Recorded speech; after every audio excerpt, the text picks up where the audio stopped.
Komisi Pemilihan Umum atau KPU mulai membuka pendaftaran bagi partai-partai calon peserta pemilu 2024 mendatang pada hari Senin, 1 Agustus 2022. 9 partai melakukan pendaftaran di hari pertama.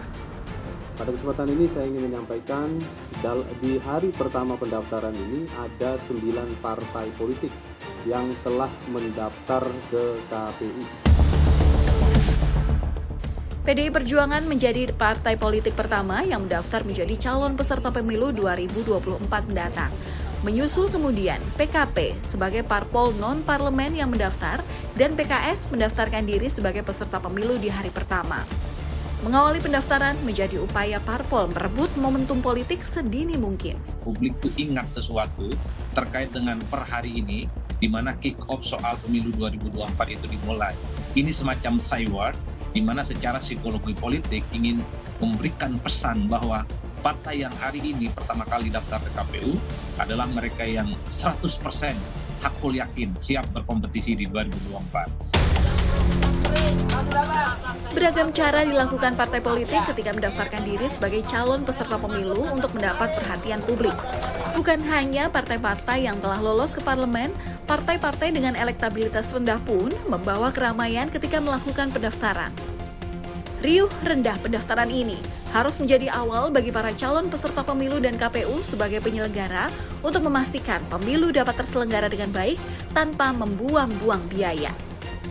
Pertama, wacana soal penundaan pemilu kita tutup rapat-rapat ya. Jangan sampai itu muncul kembali. Oleh karena itu, fasilitasi terhadap penyelenggaraan pemilu secara layak, memadai, dan proporsional tentu dengan mengedepankan asas-asas efektif, efisien, terutama soal anggaran itu perlu dipastikan. Satu sisi pemilu adalah hak rakyat yang anggaran itu mau tidak mau prasyarat utama di dalam penyelenggaraan pemilu, tetapi juga jangan sampai di tengah situasi kita yang masih terdampak pandemik, karena dalih misalnya pemilu adalah pesta, jadinya jor-joran, boros, dan lain sebagainya. Layaknya sebuah demokrasi, pendaftaran parpol kali ini pun telah diwarnai koalisi antar partai. Partai Golkar, Partai Amanat Nasional, dan Partai Persatuan Pembangunan melakukan pendaftaran bersama-sama sebagai Koalisi Indonesia Bersatu. Pada hari Rabu tanggal 10, ini 3 partai, yaitu Partai PAN, Partai Golkar, dan P3 yang masuk dalam Koalisi Indonesia Bersatu mendaftarkan bersama-sama. Ini juga memperlihatkan bahwa koalisi ini adalah koalisi yang berbasis kepentingan bersama dan juga menunjukkan kebersamaan dan soliditas menuju pemilu 2024 nanti. Partai Gerindra dan PKB juga melakukan pendaftaran di hari yang sama. Bagi Partai Gerindra dan Partai Kebangkitan Bangsa, pemilu 2024 harus menjadi pesta yang membawa kegembiraan demokrasi bagi seluruh rakyat Indonesia.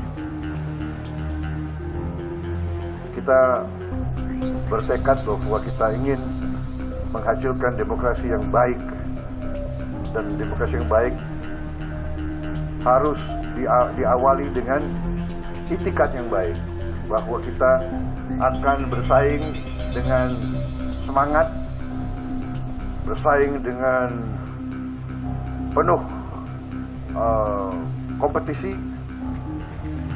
Kita akan adu argumen, adu program, adu gagasan, tapi semuanya adalah sahabat, semuanya adalah kawan, semuanya adalah sesama anak bangsa. Jadi kita ingin pemilu yang gembira, pemilu yang penuh kekeluargaan. Saya sangat bangga dan bersyukur bersama PKB dan Gerindra kita akan mendorong, memperlancar, mensukseskan, dan memenangkan bangsa Indonesia pada pemilu tahun 2024. Saya beserta Gerindra dan PKB dan Pak Prabowo tentu sama tadi yang disampaikan oleh beliau, mewujudkan pemilu dengan riang gembira.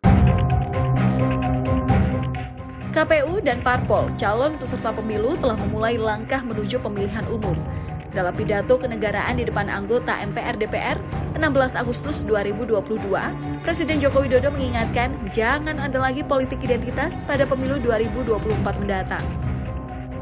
Adapun untuk tahapan pemilu yang sedang dipersiapkan oleh KPU harus kita dukung sepenuhnya.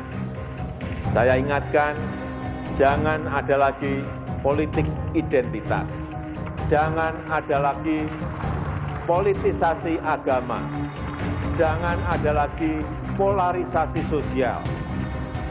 Demokrasi kita harus semakin dewasa, konsolidasi nasional harus diperkuat. Dan terima kasih pada ulama, tokoh agama, tokoh masyarakat, dan tokoh kebudayaan yang telah berkontribusi besar memperkokoh fondasi kebangsaan kita, serta merawat persatuan dan kesatuan nasional. Semoga pemilu mendatang tidak hanya menjadikan rakyat sebagai sumber perolehan suara. Semoga pemilu mendatang menjadi pembuktian kedewasaan partai-partai peserta pemilu untuk tidak lagi berlindung di balik kekerdilan politik identitas atas nama kemenangan.